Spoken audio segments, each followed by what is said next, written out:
Welcome to How Things Works. And in case you're just seeing us for the first time, this is part 2 of how wireless charging works. And the link to part 1 is below this video, or find it in the channel of How Things Works.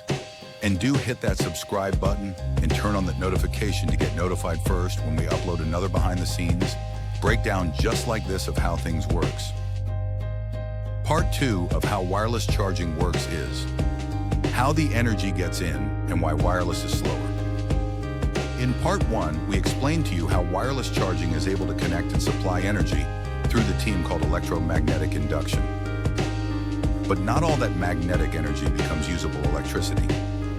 In your phone, there is this little guy, a small circuit board, a brain that reads the magnetic signal and converts it into battery power. It also regulates how much energy your phone takes in to avoid damage or overheating. That's why some phones charge faster than others. Their internal parts are different. Not all phones support wireless charging. Some don't even have the coil inside. Cables send energy directly, like water through a pipe. Wireless charging is more like filling a bucket through a fog. Some power gets lost along the way. The phone has to be perfectly aligned, really close, still gets warm because some of that energy turns into heat. That's why wireless charging is usually slower than wired charging, and that's also why the phone might heat up a little more. Why does it stop charging sometimes?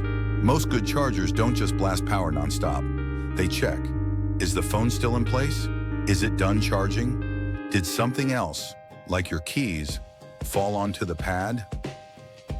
That's why new products comes with magnet that helps the phone sit properly even when it wasn't set properly, and detect when to cut the supply when a key or metal object fall on it.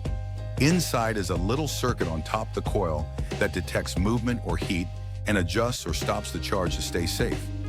If your phone moves too far off the center, or if you stack two phones on top of each other, the magnetic field gets confused and nothing charges. And in case you were wondering, your phone can't charge each other is like putting the same sides of a magnet so it repels. Unless you're using reverse charging, which is a whole other tech. So what about cases? Wood, glass? Here's the cool part. Magnetic fields can pass through plastic, glass, or wood as long as it's not too thick. That's why most wireless chargers still work even if you have a phone case. But if your case is too thick or has metal, it blocks the field. Final thoughts. Why this even matters.